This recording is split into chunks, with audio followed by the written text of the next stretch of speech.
I want to give a review on the snow chains that we got for our daughter and try and show her how to put on her car. We're actually going to go through the process of doing this. There are some things you need to point out, which I'll be pointing out as I do this video. They do provide you nice gloves for you, and they're orange, and they do have a lot of grip here on the back, so this is really good. So if you're trying to put these on, you're able to maintain your grip. They do have spare parts here for you as well, included in the kit. Quite nice. Everything fits in this box. Both of these chains fit in very nicely. And they do give you directions on how to put it on, so I definitely recommend look at these directions and becoming familiar with the process of putting these on. And one thing I do want to say is laying this out on the ground, you want to make sure that this yellow part is on the right hand side. So if you're on the passenger side, this has to be on the right. And if you're on the driver's side, again, this has to be on this side now for the yellow. And this is how it's going to go, because you want to make sure that this piece here that locks in is going against the flat piece, is going against the tire. And this is really important, getting these chains on so you don't rip your tire up.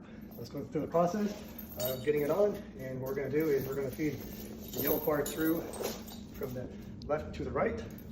And do it. Go ahead, sir.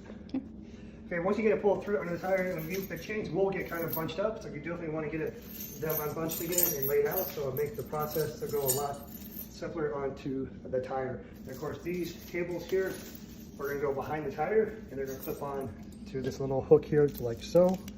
So that's how we're going to do it. Once you grab that then on, now you want to take the chain and slowly bring it to the front.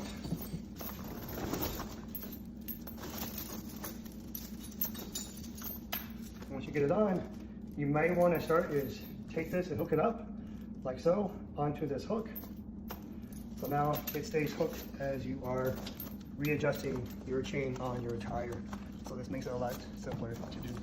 So get everything lined back up, back on, and now you're ready to do this next piece. You're going to feed this long cable chain through onto the bottom part. Make sure it's nice and snug. Pull it through. We're going to go to the eye loop. And this is where it's important too. We're going to make sure the chain's not loose. We're going to bring this all the way into the other side and make sure it's nice and tight. So now when we're done, then this whole process, the chain is tight. Nothing's going to fall off while you drive. You do have to make sure you drive 25 miles an hour on these chains while it's snow and ice. Of course, that's always recommended. And that's it then. Now we have to do the other side. Once you do this a couple of times, it goes a lot faster. For a great set of snow chains, are easy to install. Check them out.